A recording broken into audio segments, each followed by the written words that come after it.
ఒకప్పుడు వరుస బ్లాక్ బస్టర్లతో ఇండస్ట్రీని షేక్ చేసిన ఓ స్టార్ హీరోయిన్ ఇప్పుడు బాక్స్ ఆఫీస్ వద్ద ఊహించని షాక్ ఎదుర్కొంది.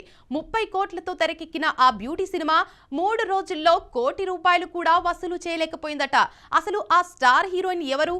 ఎందుకు ఆ సినిమా ఇంత పెద్ద డిజాస్టర్ గా మారింది? పూర్తి వివరాలు ఈ వీడియోలో చూద్దాం. కాజల్ అగర్వాల్ గురించి ప్రత్యేకంగా చెప్పాల్సిన అవసరం లేదు.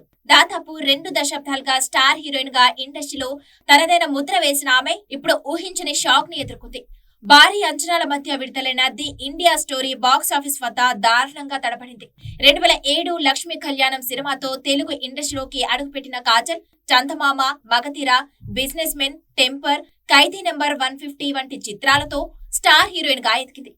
తెలుగు, తమిళ, హిందీ భాషలో వరుస సినిమాలు చేస్తూ టాప్ హీరోయిన్లలో ఒకరిగా నిలిచింది.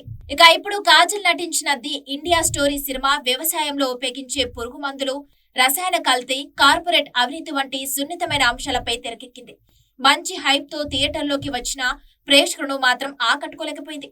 దాదాపు 30 కోట్ల బడ్జెట్ తో రూపొందించిన ఈ చిత్రం మొదటి రోజు కేవలం 16 లక్షలు, రెండో రోజు 25 లక్షలు మాత్రమే వసూలు చేసింది. 3 రోజుల్లో మొత్తం కలెక్షన్లు 46 లక్షల వద్దే ఆగిపోయినట్లు ట్రేడ్ వర్గాలు చెబుతున్నాయి. ₹1 కోటి కూడా దాటలేకపోవడం చిత్ర బృందానికి పెద్ద షాక్ గా మారింది. ఈ సినిమా కథలో కల్తీ ఆహారం వల్ల ఒక చిన్నారి ప్రాణాలు కోల్పోతుంది. ఆ తర్వాత ఆమె తండ్రి న్యాయ పోరాటానికి దిగుతాడు. అతనికి లాయర్ గా కాజల్ అగర్వాల్ అండగా నిలుస్తుంది. సామాజిక సందేశంతో తెరకెక్కినప్పటికీ కమర్షియల్ గా మాత్రం ఈ చిత్రం ప్రేక్షకులను మెప్పించలేకపోయింది. ఒకప్పుడు వరుస బ్లాక్ బస్టర్లతో టాలీవుడ్ ని ఏలిన కాజల్ అగర్వాల్ కు ఇప్పుడు బాక్స్ ఆఫీస్ వద్ద ఈ ఊహించని ఎదురుదెబ్బ తగిలింది.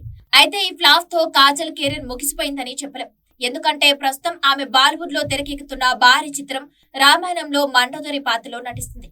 ఆ సినిమా ఫలితం కాజల్ కెరీర్ కు ఎంత వరకు ప్లస్ అవుతుందో చూడాలి.